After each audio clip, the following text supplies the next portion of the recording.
돈으로 효도한 스타 10위는 슈퍼주니어의 예성님입니다. 오. 어머니 막 카페 하시고 그러세요. 아, 맞아요. 맞아. 예성님은 과거 데뷔 초 화면 속 본인의 퉁퉁 부은 얼굴을 보고 혹독한 관리를 결심했다고 하는데요. 뭘 부어? 하나도 안 붓고요. 그러니까. 근데 저는 촬영이 있으면 사실 다이어트. 밤에 잘 안 먹어요. 1년에 저녁을 5번 이하로 먹는 거예요. 이렇게까지 관리하고 방송을 했을 때 더 뿌듯하더라고요. 저. 나 절대 못해. 절대 못해. 말도 안 돼. 1년에 고작 5번만 석식을 먹는다고 밝혀 멤버들과 엘프들에게 1년 5석식이 형이자 관리의 신이라 불린다는 예성님. 그렇다면 관리의 신 예성님이 효도의 신으로 거듭나게 된 사연은 무엇일까요? 어린 시절 엄하고 무뚝뚝한 아버지와 대화가 없고 어색했던 아들 예성님. 당시 맞벌이를 하는 부모님과 함께 시간을 보내는 것 자체가 어려웠다고 합니다. 대화가 없으시구나.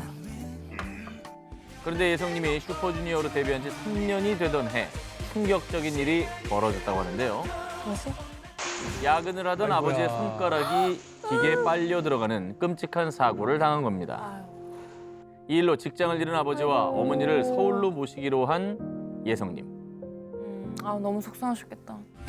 이어 천안에서 올라와 서울에 새로 자리 잡은 부모님을 위해 마포 서교동에 작은 분식집을 마련했다고 하죠. 아유, 세상에 잘하셨다.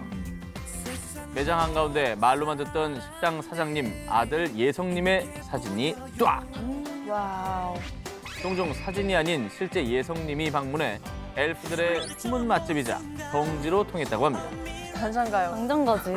한편 하루 종일 주방에서 일하는 어머니를 보고 안타까웠던 예성님은 약 3년간 운영한 분식집을 과감히 정리하고 업종을 변경해드렸다고 하는데요. 방송국 앞에 위치한 카페인 만큼 동료 연예인들의 인정이 끊이지 않았던 곳이기도 하죠. 저도 많이 갔어요. 유명하잖아요. KBS 앞에. 또 예성님의 어머니는 카페를 찾는 손님들에게 질 좋은 재료와 맛으로 음식을 대접해 이곳을 찾은 엘프들의 폭풍 감동 인증글도 푸드로 저러면 또 감동. 이후에 약 2년간 운영한 여의도 핫플레이스 카페를 떠나 새로운 카페를 개업했다고 합니다. 지금은 건대 이제 저희 브랜드를 차려서 부모님을께 제가 하나 해드린 거고요. 예성님의 가족이 자체 브랜드로 새로 자리 잡은 카페의 위치는 바로 집 근처 광진구. 너무 예쁘다. 카페 이름은 쥐띠인 예성님과 토끼띠인 동생의 띠를 조합해 만들었다고 합니다. 가자. 쥐토야 그럼? 뭐 어떻게 한 거야? 쥐토가 뭐예요? 쥐토가. 쥐가 토한 것도 아니고.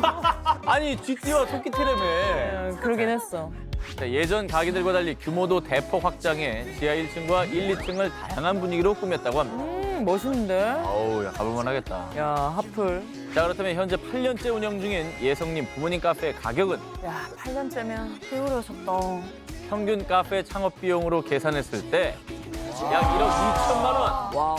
와우, 인테리어를 세게 했네. 대박이다. 지금까지 거쳐온 카페들과 비교해봤을 때 인테리어와 규모에 남다른 애정과 비용을 들인 것으로 예상하면 평균 창업 비용보다 더 업된 금액으로 추정됩니다. 완전 예뻐.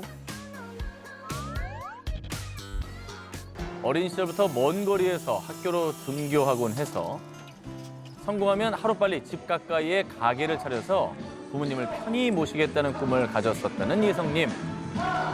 독하시다. 올해 앨범상 슈퍼주니어. 이후 슈퍼주니어로 누구보다 성공한 예성님은 데뷔 후부터 꾸준히 그 꿈을 이뤄온 것이나 다름없죠. 앞으로 데뷔 20년 차, 50년 차가 되는 그날까지 예성님의 하우스에 파티 같은 일만 가득하길 바랍니다. 그럼 좀 멋있게 넘버원을 해줘. 다일 넘버. 돈으로 효도한 스타 10위는 약 1억 2천만 원 상당의 카페로 효도한 슈퍼주니어의 예성님이었습니다.